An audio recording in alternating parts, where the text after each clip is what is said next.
Bonjour, bienvenue dans cette émission sur la télé Miracle, sur ACCR, la télé du troisième millénaire, la télévision qui est là pour vous donner de l'espérance, pour vous donner de la force en cette période de pandémie.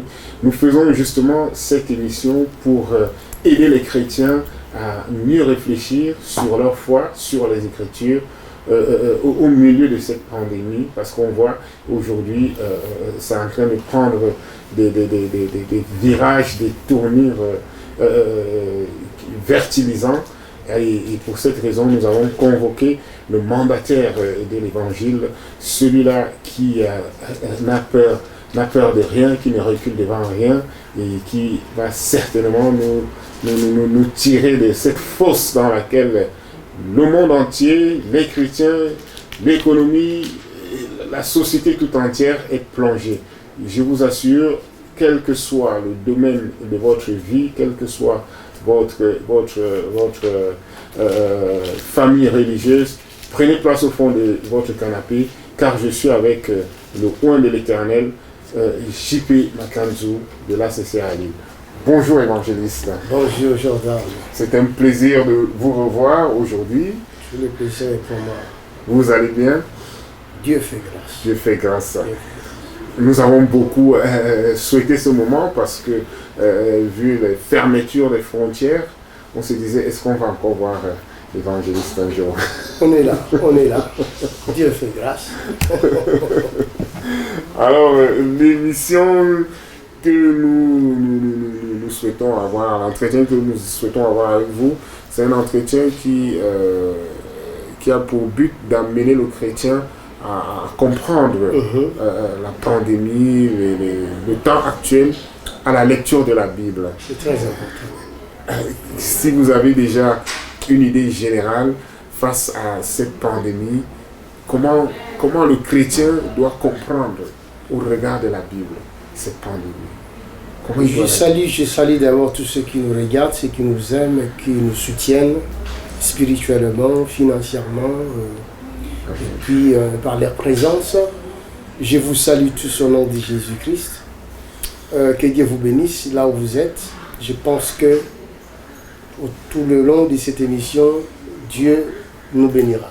Et bénira tous ceux qui nous suivent. Au fait, cette pandémie devait arriver. C'est ce qui est normal, ce qui est biblique. Ce qui est biblique.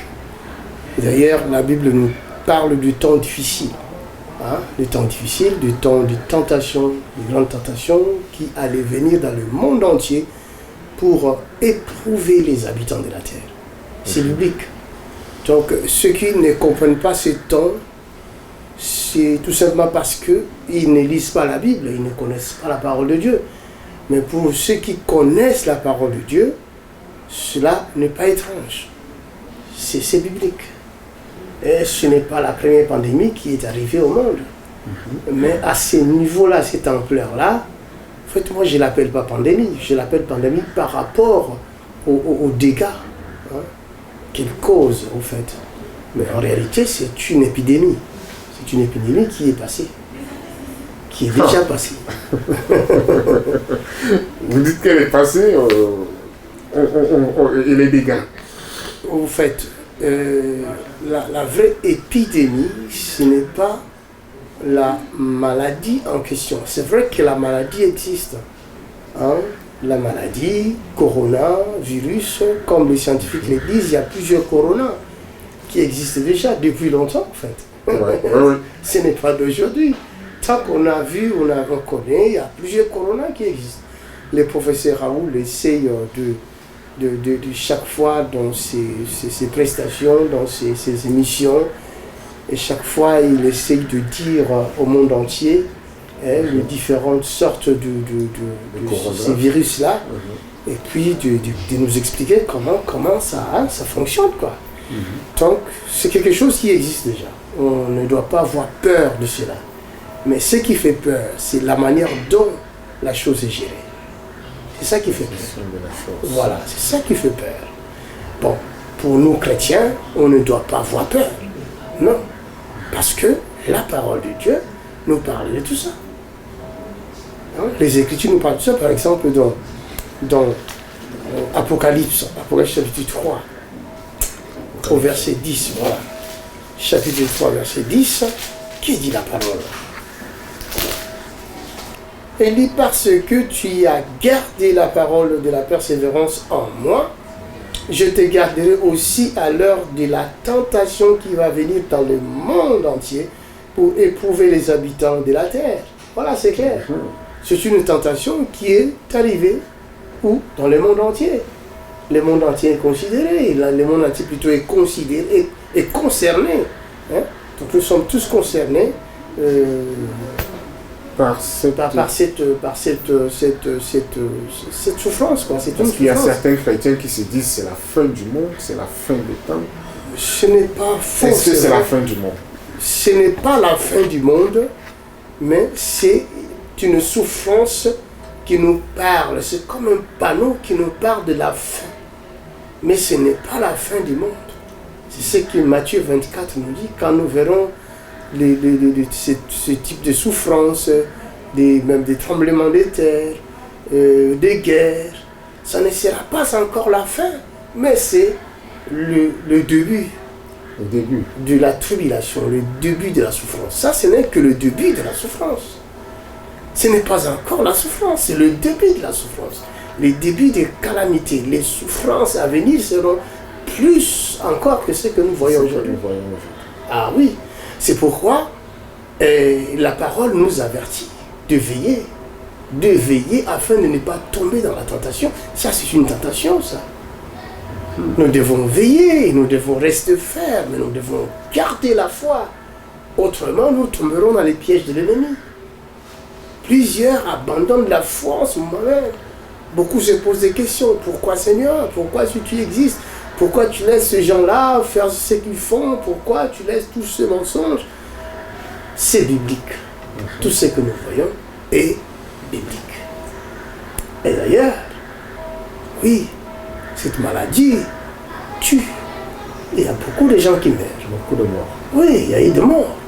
Pendant la première vague, oui, il y a eu beaucoup de morts. Il y a eu beaucoup de morts. Non, il ne faut pas blaguer, cette maladie existe bel et bien.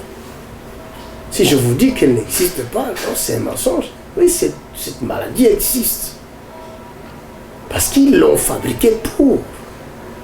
Ah oui, il y a une cause, quoi. Il y a un but. Il y a un but. Mais ce qui nous intéresse, c'est notre position en tant que chrétien. C'est notre position face à cette chose-là, à ces démons-là. Moi, je l'appelle démon, c'est un démon. C'est un démon qui sème. Au fait, il ne vient pas seulement mettre la maladie dans les corps des gens, mais il commence d'abord par mettre la peur. Voilà. Donc, il travaille avec la peur. Et la peur, c'est pour déstabiliser l'humain. Voilà, là où il y a la peur, c'est fini, on n'est plus stable. Et on sait que la peur, c'est l'ennemi de la foi. Bien sûr que la peur, c'est l'ennemi de la foi. C'est pourquoi qu'il travaille avec la peur. C'est un esprit qui, vous voyez, tout le temps, on entend des infos qui ne nous donnent pas la paix. Hein?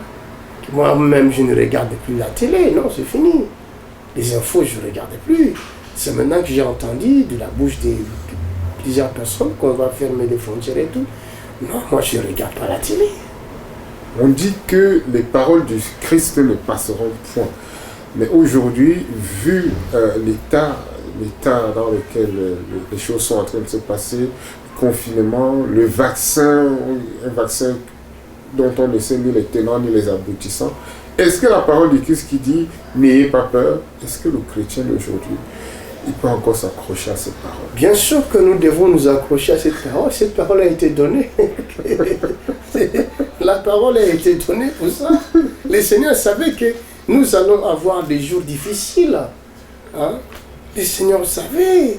C'est pourquoi il a dit, vous aurez des tribulations dans le monde.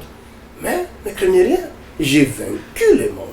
Amen. Christ n'avait pas dit que nous allons avoir une vie tranquille comme une mère tranquille. Non, il n'a pas dit ça. Au contraire. Pourquoi Christ nous a promis le consolateur? Pourquoi nous a-t-il promis le consolateur? C'est à cause de ces choses.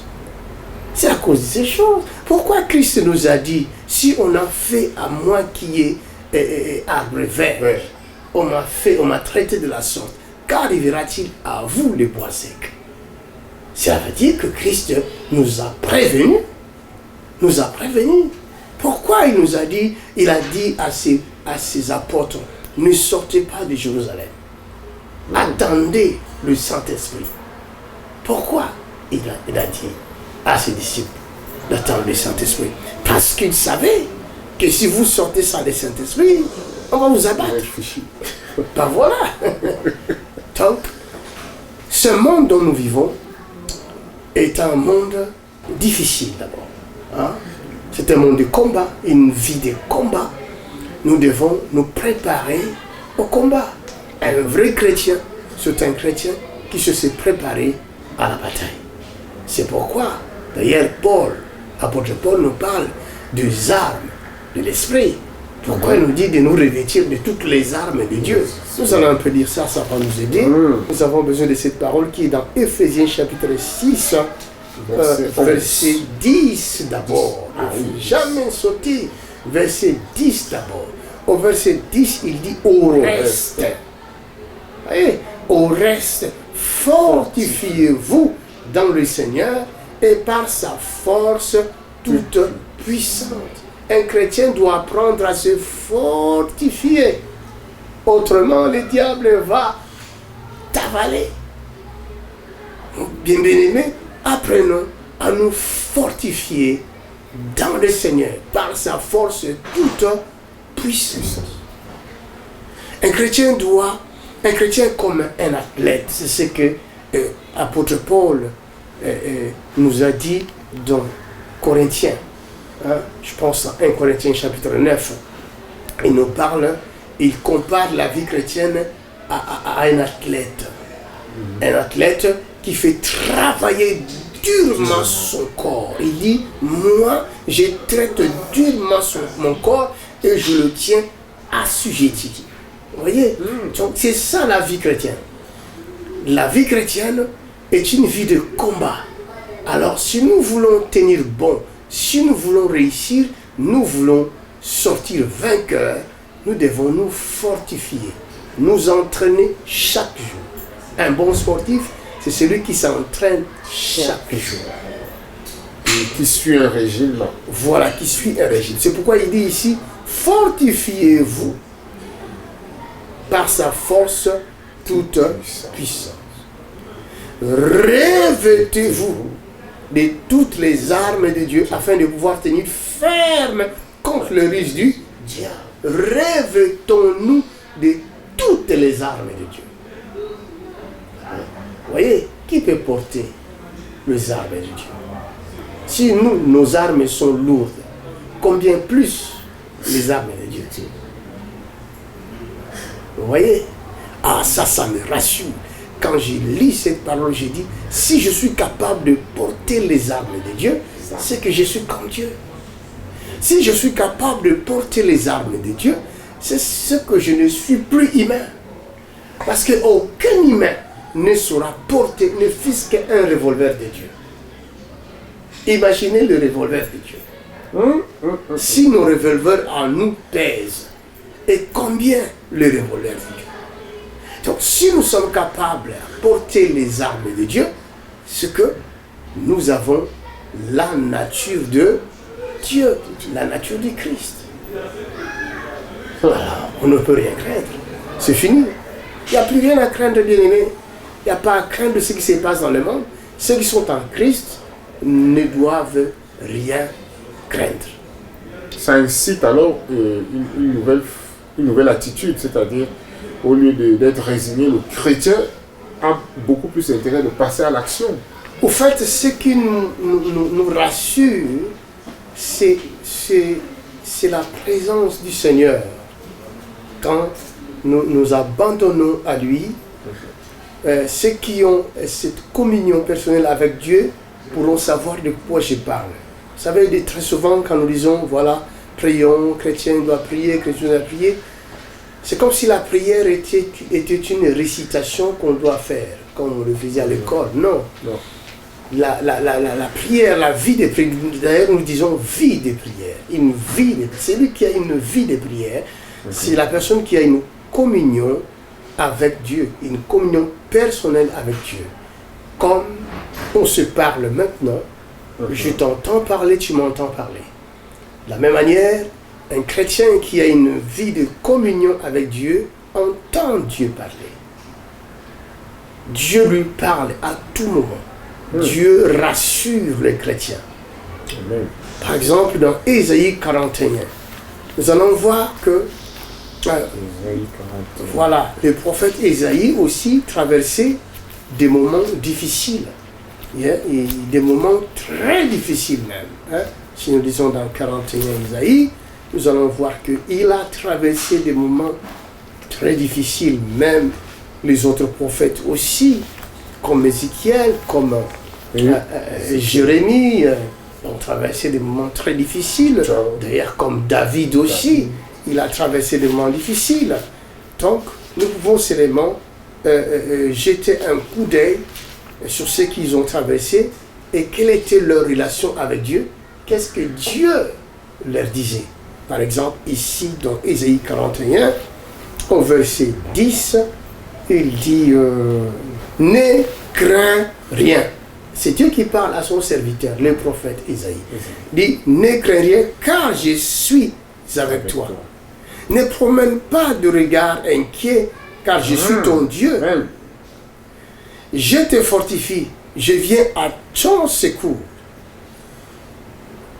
Alléluia. Je viens à ton secours. Je te soutiens de ma droite triomphante. Mais pour comprendre cette parole, il faut regarder l'histoire et comprendre ce que Isaïe a vécu, ou ce que Jérémie a vécu, ou ce que Israël a vécu. Quand Dieu parle ici, nous voyons ça. Lui, ce n'est qu'un canal. En réalité, Dieu s'adresse à son peuple. Aujourd'hui, Dieu s'adresse à nous. Cette parole est d'actualité encore aujourd'hui. Très, très d'actualité. Voilà. Ne crains rien. Je suis avec toi. Par exemple, on peut aller aussi dans Josué, Josué chapitre 1. Dans Josué chapitre 1. 9. Chapitre 1, verset 7 jusqu'à 9. Voilà, c'est là. Fortifie-toi et prends courage. Et prends courage. Cela veut dire que son serviteur s'affaiblissait. Il arrive que dans notre vie chrétienne, à cause des problèmes que nous traversons, des difficultés que nous traversons, nous nous affaiblissons. Oui. Et aujourd'hui, il y a beaucoup de chrétiens. Oui. Vous savez que la pandémie, elle n'est pas que au niveau de la santé, elle est aussi surtout financière. Il y a beaucoup de chrétiens qui ont perdu leurs entreprises, qui ont perdu leur boulot, qui sont vraiment détruits. Oui, oui. Beaucoup ont perdu leur boulot. C'est pourquoi nous sommes là pour encourager ceux qui sont attristés, ceux qui ont perdu leurs membres de famille, qui ont perdu leur mari, leur femme. Nous pensons à eux. Ce n'est pas parce que ils ont connu ces choses-là et que Dieu n'est pas avec eux. Au contraire. Au contraire. Nous voyons, bien au contraire, oui, nous voyons la vie de Job dans la Bible. Il avait tout perdu, il avait perdu ses enfants, il a perdu ses biens, tout ça. Dieu était avec lui. Ouais. Dieu était avec lui. Hein?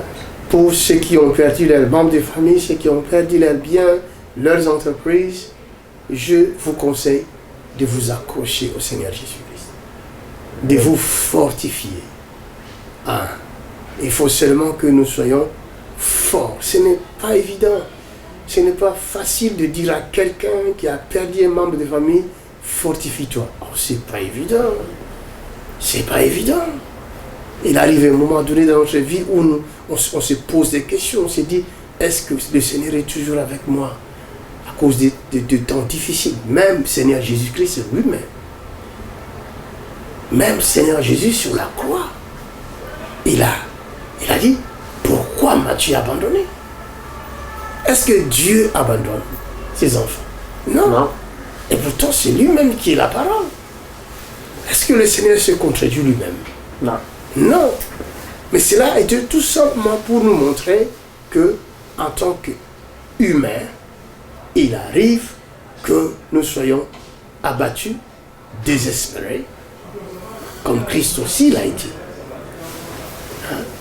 Il est allé même plus loin en demandant à son Père de lui retirer cette coupe. Si cela est possible, en plus, il dit si cela est possible, alors que rien n'est impossible à Dieu. Comment le Fils de Dieu peut dire à son Père si cela est possible, alors que la parole dit tout est possible à celui qui croit en Dieu. Là, on peut voir le trouble qui arrive, l'incertitude qui arrive quand nous sommes accablés, quand nous sommes combattus, et il peut y avoir de l'incertitude, de doute, mais laissez-moi vous dire, même s'il y a de l'incertitude, même s'il y a des doutes, n'abandonnez pas, accrochons-nous au Seigneur. Accrochons-nous seulement, qu'il nous donne la force, qu'il donne la force à tous ceux qui nous suivent maintenant. Donne la force, Seigneur, à tes enfants. Nous avons besoin de cette force. Quelle force? La force de Jésus-Christ, toute puissante. Amen. Vous suivez cette émission. Nous sommes donc à Lille. Nous avons eu l'occasion, la chance de revenir entrer en France et qui ferme ses frontières à tout État hors Union européenne dès demain, dimanche. Et nous profitons comme ça encore de nous abreuver auprès de l'évangéliste de sa connaissance, de sa foi, de cette parole qui lui a été révélée et qui nous donne gracieusement à chaque fois que nous le rencontrons. Évangéliste, est-ce que les prières du chrétien doivent devenir plus combattantes qu'avant? Est-ce que le chrétien doit continuer à prier? J'ai besoin de manger le pain ce matin, j'ai besoin de... Est-ce qu'il n'y a pas un véritable danger contre lequel le chrétien doit se lever? Je pense que la prière dépend de l'âge spirituel. Amen. Parce que je viens de le dire, c'est une relation que nous avons avec le Père. Cela dépend de l'âge spirituel. Donc je ne peux pas obliger tout le monde à prier comme moi. C'est pas possible. Amen. Amen. Donc ce qui est important, c'est de prier. Priez à votre manière, mais priez quand même. Alléluia. Alléluia, alléluia. Nous connaissons en partie, la Bible dit. Nous prêchons en partie, nous prophétisons en partie. Cela veut dire que nul n'est plus que l'autre. Hein? Donc, voilà. Prions seulement. Continuez à prier. Priez comme vous le faites là. Si vous le faites bien, continuez. Continuez. L'essentiel, c'est de prier. Même si vous avez 2 ans d'âge aujourd'hui, demain, vous atteindrez les 50 ans d'âge. Amen. Voilà. Donc, c'est comme ça. On évolue petit à petit. Plus on avance avec les seigneurs, et nous lui ressemblons. Pierre ne savait pas qu'il ressemblait déjà à Christ. Il était avec Christ. Le Pierre qui était rempli de défauts, les pierres qui étaient utilisées par Satan jusqu'à ce que le Seigneur va dire arrière de moi Satan. Mais ces mêmes pierres-là, un jour, il va devenir le roc. Le roc. Amen. Continue avec, même dans nos erreurs, continuons seulement. Voilà. Amen. Le confinement qui se précise de plus en plus. Votre sentiment face à ces raisons que les États avancent aujourd'hui pour confiner? Il y a pratiquement 2 groupes. Il y a ceux qui croient, on voit des soulèvements aujourd'hui un peu partout dans le monde, en Allemagne, aux Pays-Bas, qui disent on en a assez de ce mensonge. Est-ce que on est dans un mensonge ou on est dans quoi face? Bon, je pense que l'Église, son rôle, c'est de prier. Oui. Hein? Déjà, le rôle de l'Église, c'est de prier. Et le rôle du serviteur de Dieu, c'est d'apporter la paix. C'est d'apporter la paix, l'assurance. Hein? Nous sommes des sentinelles. Nous sommes des sentinelles ici en France, en Europe, comme en Afrique, en Amérique et partout dans le monde. Donc c'est-à-dire la vie de ce peuple, Dieu regarde ce peuple au travers son Église, au travers ses serviteurs, ses enfants. Dieu regarde le monde. Et Dieu nous regarde, nous l'Église, au travers de son Fils Jésus. Voilà. Donc Dieu nous voit par Jésus-Christ. Et Dieu voit le monde par nous. C'est comme ça. Et si nous n'avons pas cette connaissance de porter le monde sur nos épaules, alors le monde souffrira. Le monde souffre parce que l'Église, quelque part, l'Église aussi a sa responsabilité. Voilà. L'Église, quelque part, avait lâché prise. L'Église doit connaître sa responsabilité sur cette terre, dans ce monde. Nous avons une grande responsabilité. La Bible dit que l'Église est une colonne et l'appui de la vérité. C'est vrai qu'il y a des mensonges, il y a des choses qui se disent, mais est-ce que nous allons regarder les mensonges? Est-ce que c'est nécessaire? C'est vraiment important de pointer toujours le doigt sur ces mensonges. Ça ne va rien changer. Ça ne va rien changer parce que nous savons très bien que le diable est le père des mensonges. Il est tout à fait normal que ses serviteurs mentent aussi chaque jour. Oui. D'ailleurs, quand on était en Afrique, si ton enfant veut faire la politique, le papa à l'époque, si son enfant veut faire la politique, qu'est-ce qu'il disait? Non, tu ne dois pas faire la politique est pour les menteurs. Donc c'est ça qu'on dit en Afrique, on disait en Afrique. Donc, nous les savons que les politiciens, en tant qu'humains, ont besoin de mentir pour se réconforter, pour garder, maintenir, oui, c'est ça le terme, maintenir le pouvoir ou leur poste. Tant qu'ils ont besoin quand même de mentir. Les mensonges, il y en a bien sûr. Il y a des camps, il y en a qui disent, voilà, nous ne voulons pas du vaccin parce qu'il y a les médicaments. S'ils le disent, ce sont des scientifiques. Et ils ont quand même ils ont vu qu'il y a comme j'ai vu la femme nigériane qui a soigné beaucoup de gens avec de la chloroquine, qui est en train de défendre la chloroquine. Il n'y a pas que Raoult. Aujourd'hui, on essaye de donner ces protocoles-là à Raoult, comme quoi c'est le protocole de Raoult. Non, ce n'est pas le protocole de Raoult.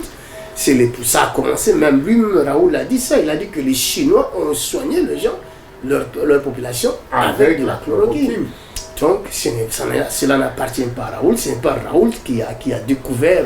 Lui, il a tout simplement compris que ça soigne.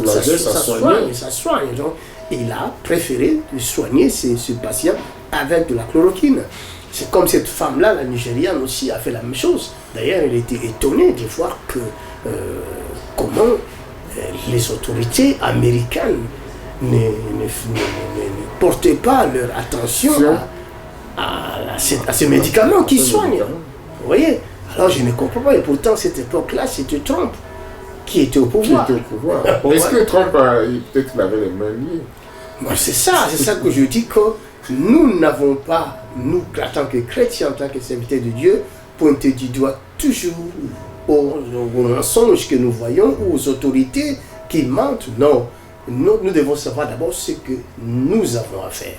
Notre devoir en tant que chrétiens, notre devoir c'est de prier. De prier pour le peuple, de prier pour les autorités, afin que l'Esprit de Dieu lui-même puisse leur convaincre. C'est ce qu'ils doivent faire afin d'aider leur population. C'est ça notre devoir. Nous n'avons pas à pointer toujours du... C'est vrai que dans nos prédications, il y a des prédications qui sont très fortes, qui sont... voilà, l'Esprit nous conduit comme il veut. Quand nous prêchons, ça, nous sommes sous la puissance du Saint-Esprit. Hein, le Saint-Esprit nous pousse à dire des choses parce que lui connaît le cœur, c'est lui qui connaît le cœur, c'est lui qui connaît les autorités, c'est lui qui connaît son peuple. Il veut toucher son peuple, il veut toucher les autorités. Oui, tout à fait normal. Et il arrive que quand nous prêchons, voilà, nous pointons certains points, certaines personnes, mais nous avons le devoir de prier. nous ne pourrons changer les choses que par la prière. Que par la prière. Ben, une prière d'amour. Voilà. Nous avons remarqué le cas de l'Afrique qui reste miraculeusement épargnée par cette pandémie. Une Afrique qu'on a toujours dit, nous sommes des Africains, on nous taxe de gros prières. Est-ce que vous pensez que la prière a sauvé l'Afrique? Tout à fait. Je l'avais dit d'ailleurs, au début de cette maladie, j'avais dit, regardez mes enseignements, mes prédications, j'avais dit, l'Afrique ne sera pas touchée parce que je connais mon Afrique. Il y a une différence entre l'Afrique et l'Europe, nous devons le savoir, dans les domaines dans les spirituels. Dans les spirituels, il y a une différence parce que l'Afrique est en train de chercher de plus en plus le Seigneur. Et l'Europe s'éloigne de plus en plus du Seigneur. C'est ça la différence. C'est ça la différence. C'est ce que nous venons de lire dans Apocalypse chapitre 3. Il dit, puisque tu as gardé ma parole, je te garderai aussi au jour de la grande tentation qui viendra dans le monde entier pour éprouver les habitants de la terre. Nous devons savoir que l'Afrique, bien que aussi on n'est pas parfait, oui, on sait, voilà, nous ne sommes pas parfaits, mais il y a la grâce de Dieu là-bas. Nous voyons la grâce de Dieu en Afrique. Et ça continue d'ailleurs. Ça va encore continuer. Parce que je vois des hommes et des femmes de Dieu là-bas en Afrique qui se battent, qui gênent, qui font des prières, des chaînes de prières chaque jour. Ce qui n'est pas en Europe. En Europe où nous sommes confinés, les gens sont confinés dans leur maison en train de regarder la télé, en train de regarder des choses inutiles qui ne donnent pas la vie. Mais en Afrique, nous voyons des hommes et des femmes qui ne dorment plus, qui prient 24 heures sur 24, surtout dans le monde, dans l'Afrique anglophone. Je vois beaucoup de serviteurs de Dieu qui sont mobilisés, qui ont poussé leurs membres à la prière. Comment Dieu ne va pas agir? Dieu est fidèle. Dieu est fidèle. Il est fidèle.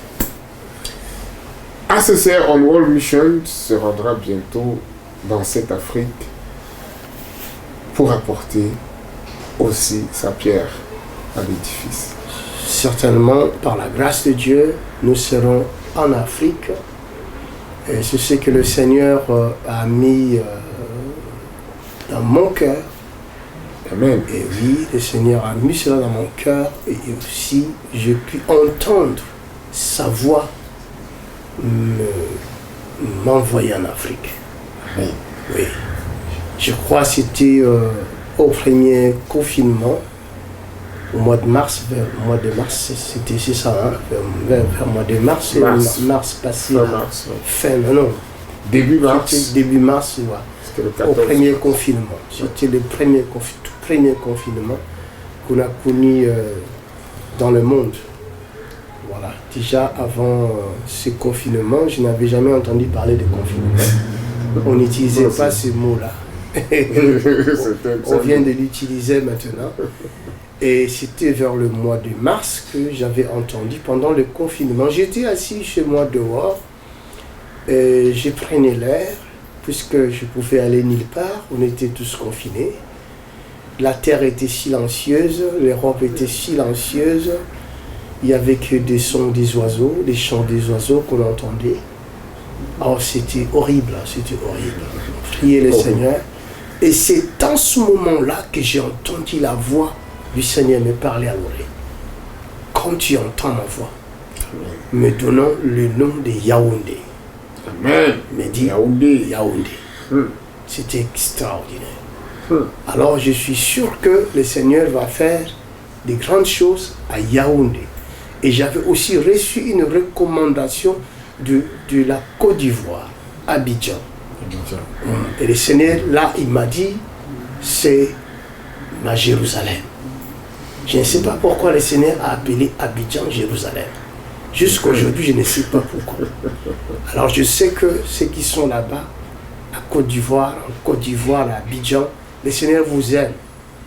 Le Seigneur aime l'Afrique. Préparez-vous, chers Africains.